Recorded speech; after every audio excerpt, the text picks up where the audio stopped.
রাজনীতিতে নামছেন দেশ বরেণ্য লেখক ইব্রাহিম খালেদি। আজ ২১শে বইমেলা প্রাঙ্গণে এসেছেন প্রিয় লেখক।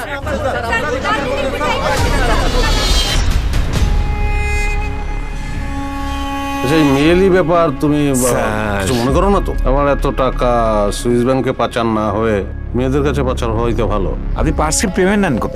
1 লাখ? প্রজেক্টের পেছনে আপনিই তাহলে সেই হিডেন প্রডিউসার। ওর পেমেন্ট 30 লাখ টাকা। ঠিক আছে। ও তাহলে আপনি আমাকে 30 লাখ টাকাই দেবেন। বইটার নাম মুখোশ কেন বলবো, যদি তুমি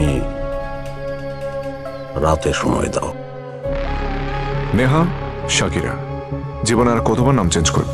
মেয়েটা সাংবাদিক, কখন নিউজ করে ফেলে সেই ভয়ে আছে।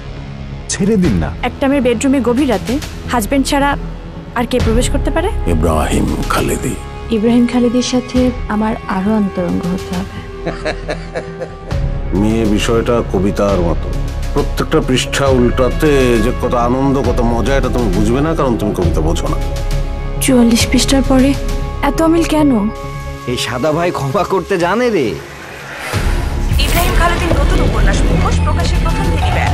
বইটি কেন ব্যান হয়েছে সেই ব্যাপারে অদ্ভুত কোনো ব্যাপার। তথ্য পাওয়া যায়নি। প্রকাশের প্রথম দিনই ব্যান। কিন্তু এখন তো মনে হচ্ছে এই বইটার মধ্যেই সব রহস্য লুকিয়ে আছে।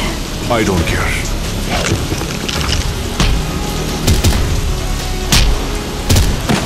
মেয়েটার অতি আগ্রহ আমার কিন্তু রহস্যজনক মনে হচ্ছে।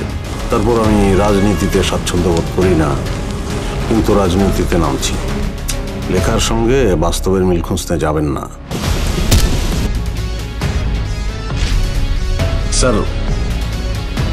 রাতে আপনার জন্য একটা কবিতা আসছে, গিফট। ওকে পড়বো আমি, পলট পলট করে পড়বো, প্রত্যেকটা পৃষ্ঠা পড়বো, ডিটেল পড়বো, তারপরে আমি ছাড়বো।